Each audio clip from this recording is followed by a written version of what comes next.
Keď hovoríme o tých špeciálnejších modeloch nemeckého trojlístka, to znamená BMW M, Audi RS alebo Mercedes AMG, už sme si tak nejako časom zvykli, čo čakať. Audi RS boli vždy modely, ktoré síce nevyhrávali testy motoristických magazínov, avšak často to boli z dlhodobého hľadiska modely, ktoré ste najskôr chceli mať doma.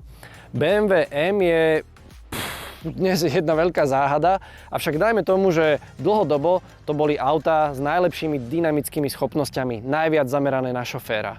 No a AMG? To bolo vždy divadlo.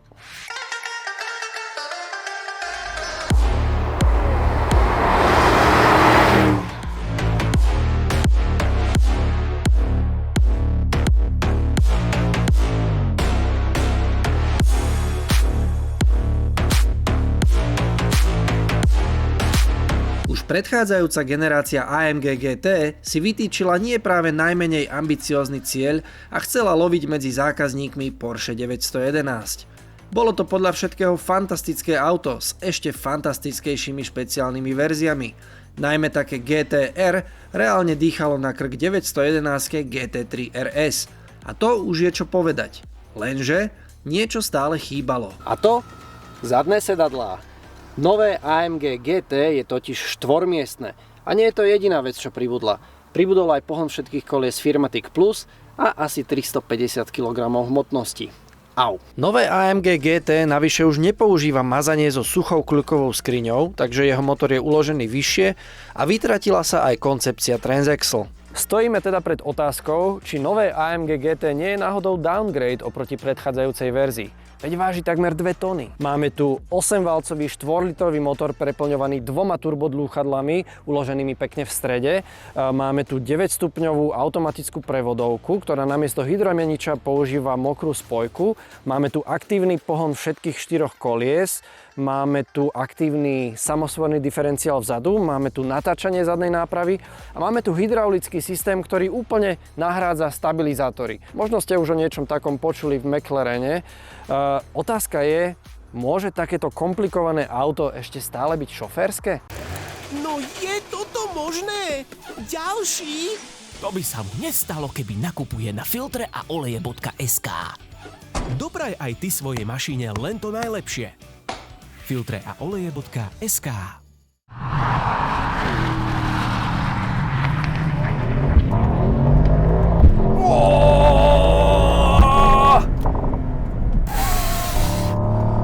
No, zdá sa to neuveriteľné,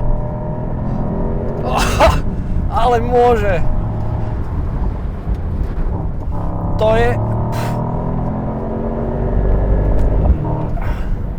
neuveriteľné, ako sa toto auto dá ovládať.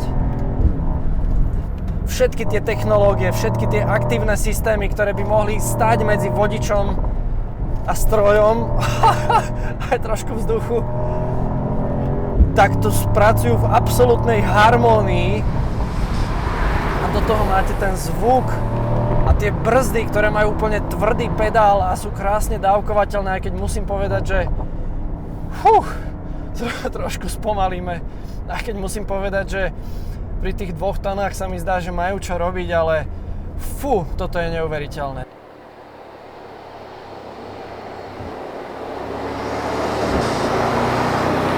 To auto tak extrémne presne zatáča, vy si ho viete nastaviť. Keď si dáte podvozok do komfortného režimu, tak auto de facto rozpojí pravú a ľavú stranu auta. To znamená, že kolesá na jednej aj na druhej strane pracujú úplne nezávisle od seba, čo prináša vynikajúci komfort, naozaj nečakane veľký. No a potom si ten podvozok prepnete do jedného zo športovejších režimov a akékoľvek náklony karosérie proste prestanú existovať. Respektíve takto, aby som povedal pravdu, Mercedes nechal drobnučké náklony predsa len naprogramované v tom šasi, ale to ja oceňujem, pretože ja mám náklony rád. Hovoria mi, kde sú možnosti auta a čo auto robí. Zároveň mi to dáva možnosť prenašať tú hmotnosť a pracovať s ňou. Tých systémov, ktoré sa tu dajú nastaviť, je nekonečne veľa. Stačí ísť tuto do tohto menu, vyklikáte si podvozok, vyklikáte si výfuk, nastavenie motora, ale nastavíte si aj niečo, čo sa volá AMG Driving Dynamics. Musel som si zisťovať, čo to je. V skutočnosti to je systém, ktorý pracuje úplne mimo rámca ESP a nastavuje ako keby pretáčavý charakter auta.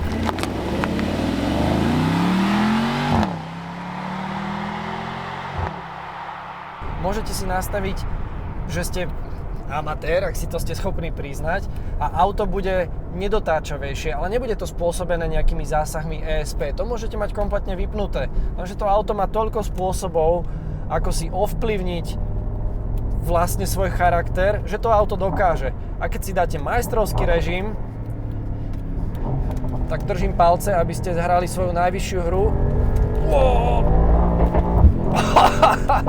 Lebo tu sa dejú veci naozaj extrémne rýchlo.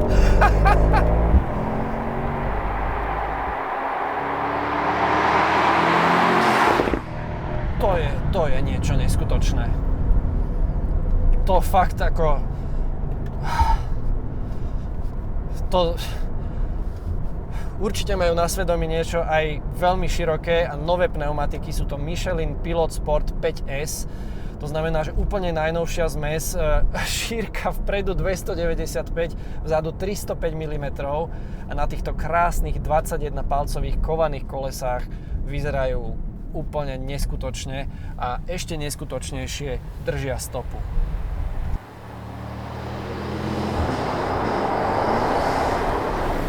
Najmä keď sa trošku zohrejú, tak tá prilnavosť, ktorú dokážu vygenerovať, je úplne z inej planéty. Naozaj, toto som dávno nikde nezažil a potom si človek musí na silu pripomínať, že auto, v ktorom sedí, má hmotnosť 2 tony.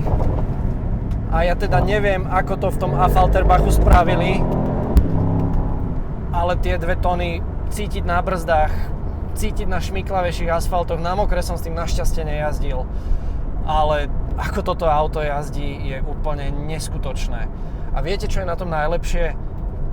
Jeho samotný názov GT naznačuje, že je to Gran Turismo. To znamená, že je to auto, s ktorým chcete zdolávať dlhé vzdialenosti. To znamená, že prepnem si podvozok do komfortnejšieho režimu, všetko si dám pekne do komfortu, prevodovka do automatu a zrazu mám plný komfort, ale čo sa mi páči je, že tá zvuková kulisa toho 8-valca, ten typický AMG bublotavý, nahnevaný, pekelný zvuk,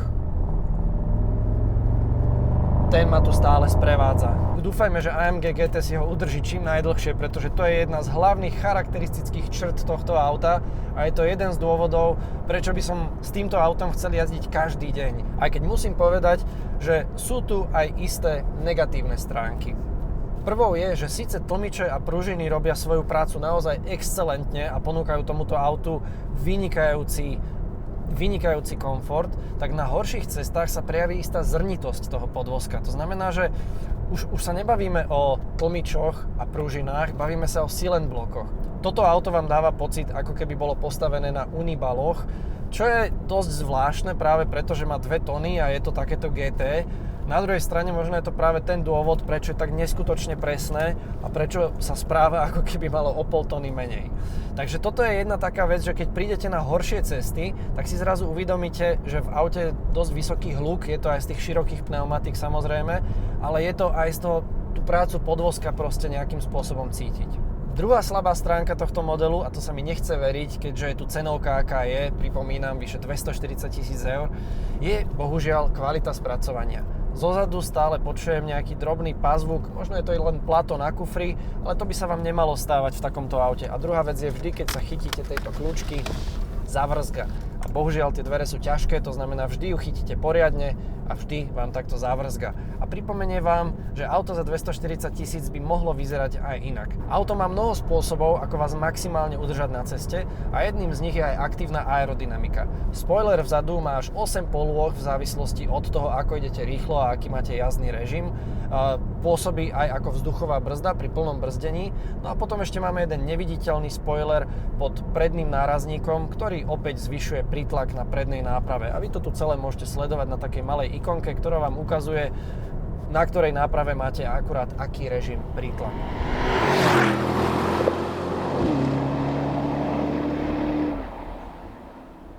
No a možno vás zaujíma aj spotreba. No, poviem to tak, keď jazdíte veľmi, veľmi pokojne, tak sa dostanete na 11. Bežne jazdíte tak za 15-16. A keď sa rozhodnete, že sa idete trošku zabaviť, tak dajme tomu, že tá horná hranica je relatívne neobmedzená. Takže priatelia, ďakujem veľmi pekne a majte sa fajn. Sledujte nás na sociálnych sieťach. Nezabudnite, že Peťo Šturdík stále robí to, čo robil vždy. To znamená, že on sa venuje tým starším autám a ja postupne budem takto preberať na seba tieto nové kúsky a občas sa uvidíme samozrejme na obraze aj spoločne. Takže sledujte nás, držte nám palce, aby sme takéto rakety testovali častejšie. V podstate to vieme iba vďaka vám. No a vidíme sa na budúce opäť pri niečom zaujímavom alebo možno pri niečom rodinnom, čo zase poteší takého toho bežného spotrebiteľa. Čiže čaute, ďakujem, sledujte nás, majte sa fajn a jazdite opatrne.